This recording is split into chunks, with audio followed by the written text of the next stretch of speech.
We are finally here to listen to the second side of the feud between the leaders of the United States and North Korea. Here comes Supreme Leader Kim Jong-Un.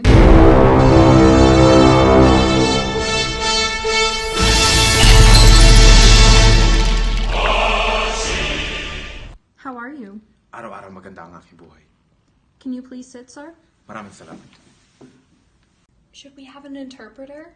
Or is his English fine? English might not be eloquent, for I am Asian, and stereotypical belief states or expects that Asians have hardship speaking in English.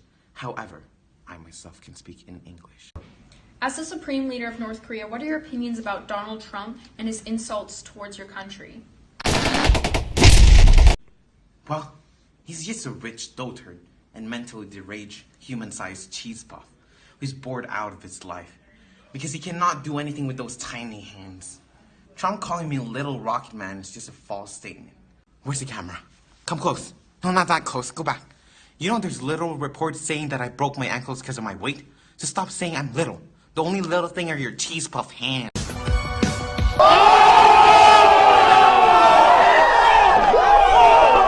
But I do thank him for giving me my new favorite song. Hit it! It's gonna be a long, long time. Touchdown brings me back to life. About the man that you got in my home. I'm rocking it. Yeah. Speaking of world leaders, what's your opinion on Putin? Oh, don't get me started with poutine. Oh, love me some of that fries and gravy. I hope that cheese curd blocks my artery. No, Mr. Kim. I'm talking about Vladimir Putin, the current president of Russia. He referred to your nuclear intimidation with Trump as childish. Well, I believe it is just all false accusations. I am not childish at all. This nuclear intimidation happening is all because of Trump. I mean, Mommy, tell them he started it. So if a third world war does occur, what are your immediate actions? Well, of course that is top secret. Ultimately, I want to have a showdown with Trump. What kind of showdown would that be? A wall showdown with him. Due to the threat of a nuclear launch towards North Korea, we moved our station back to Canada for the safety of our guests. So continuing our conversation, you mentioned something about a wall showdown. Can you explain that to me, please? My wall would definitely be better. Mainly composed of live journalists, live camera crew members, live 3 generations of North Koreans, live South Koreans, live Japanese, live expats, and throw in some of my relatives too. Isn't that a best way to talk about diversity?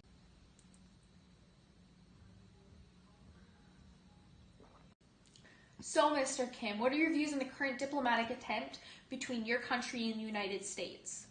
I truly believe in the power of conversation, and hopefully it will ultimately resolve all current issues. It's really Trump only saying, the talk is over. Mr. Kim, I couldn't help but realize your fingers were crossed. No, they weren't. Yes, they were. Do you want me to send you to my camp? With 5-star service, of course. Okay, next question. Why did you resist America as your ally? Well, you see, America is a really powerful country, and no one can deny that. However, they are really, what's the word? Pushy, you know? They always want to mingle into other nations' problem, as if it is their duty. They're like them girls who's always checking your phone, you know? Like, why do you need to mingle into my personal life? Yeah, talking to you, wifey, resolved you. Why you gotta act up? I was only texting Rihanna because her name on my phone is Riri, and I thought she was you.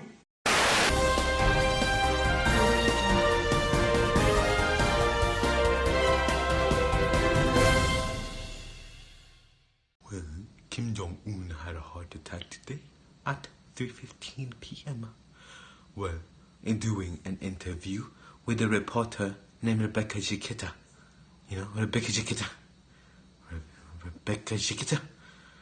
Rebecca Chiquita. Chiquita? Chiquita. Chiquita. Giacchetta daughter.